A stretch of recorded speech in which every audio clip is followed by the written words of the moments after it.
Hi class, this is the third and final view from the Stoichiometry review notes. So in this video, I just want to work through example 3 with you.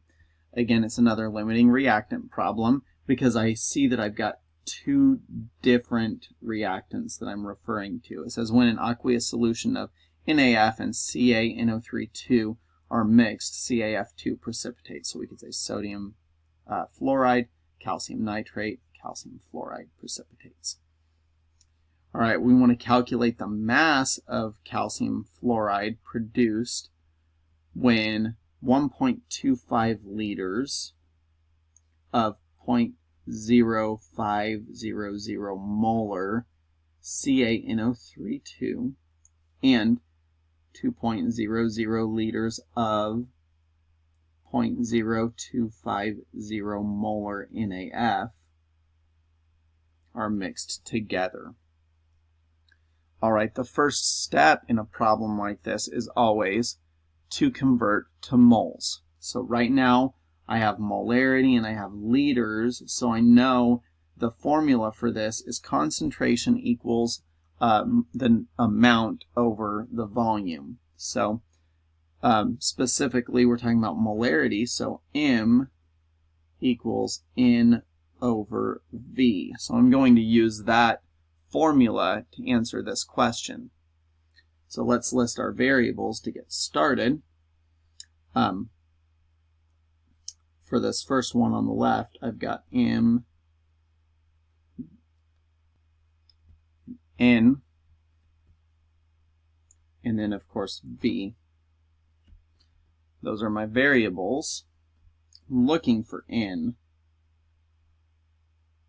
in moles of CaNO3. All right, so this first side is for CaNO3.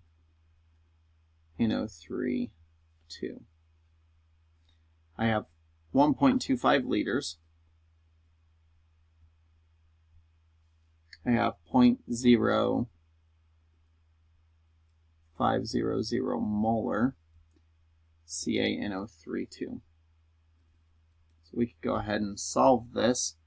Molarity equals N over V, so I could say this is 0.0500 equals N over 1.25. If I want to solve for N, I'm just going to multiply those numbers by each other. 0.0500 times 1.25. When you do that, you're going to get 0.0625 moles of CaNO3. So there's our first one. Let's go over a little bit and we'll do it again. This time we're doing it for NaF.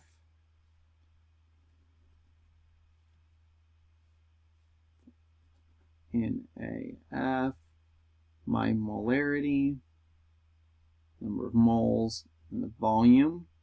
Moles again is what I'm looking for. Molarity is given, it's 0.0250 molar. The volume is 2.00 liters.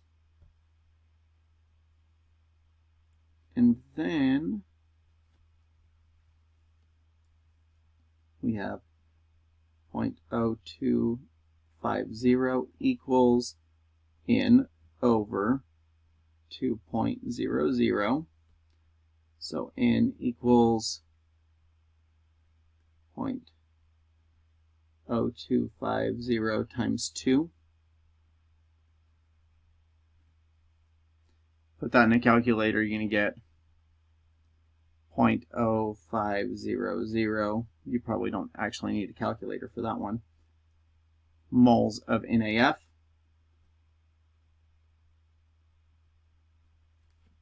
All right, so we've got our moles now. That was step 1. Step 2 is always write your chemical equation if it's not already given, and it wasn't. So it was explained to us, but we need to write it out. So it says when aqueous solutions of NaF, so we have NaF and CaNO3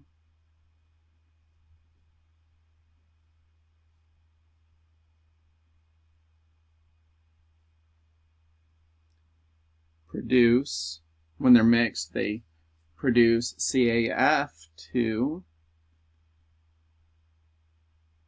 as a precipitate. So that's the solid. I hope that you recognize that this is not a totally balanced equation. That only talks about the precipitate, which is fine, but we want to go ahead and write it out and then balance it. That took care of the calcium part and the fluorine part, but the sodium nitrate is the other thing that forms NaNO3, and that one is aqueous.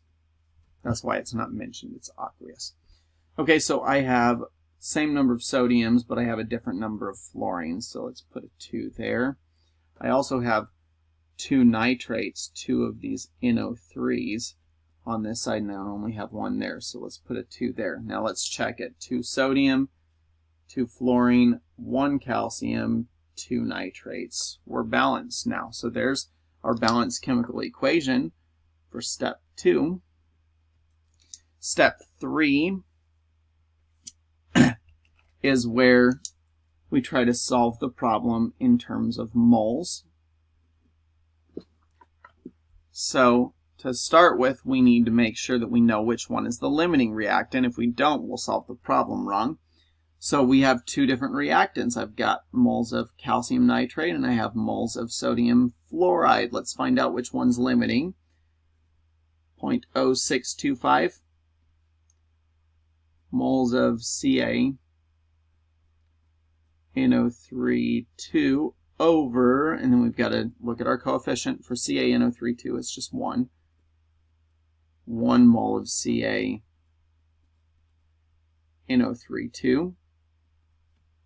so it's just 0.0625. No units. Unless you want to write moles of reaction, that would be optional. All right, then we want to do the same thing with NaF. 0.0500 moles of NaF over, coefficient for NaF is 2.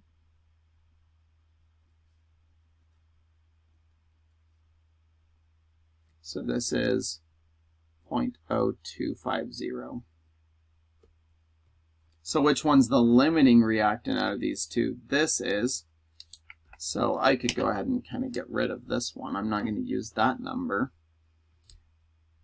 CaNO3 is the excess reactant, and NaF is the limiting reactant. So this is the one I'm going to be using, the limiting reactant. So continuing with step 3, but kind of the second part of step 3, I want to find what I'm looking for, which is CaF2. I want to find the mass of CaF2, but first we got to find moles of it. So start with NaF, that's our limiting reactant.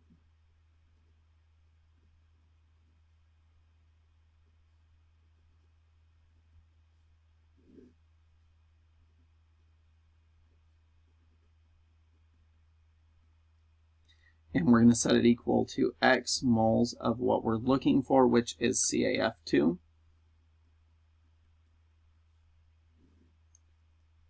One mole of CaF2. So X over 1 equals 0.05 over 2, which is 0.0250. And it's moles of CaF2.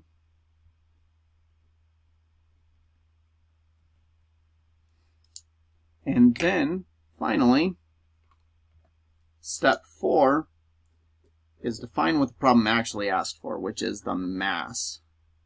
Mass, of course, is grams, so I want to go 0.0250 moles of CaF2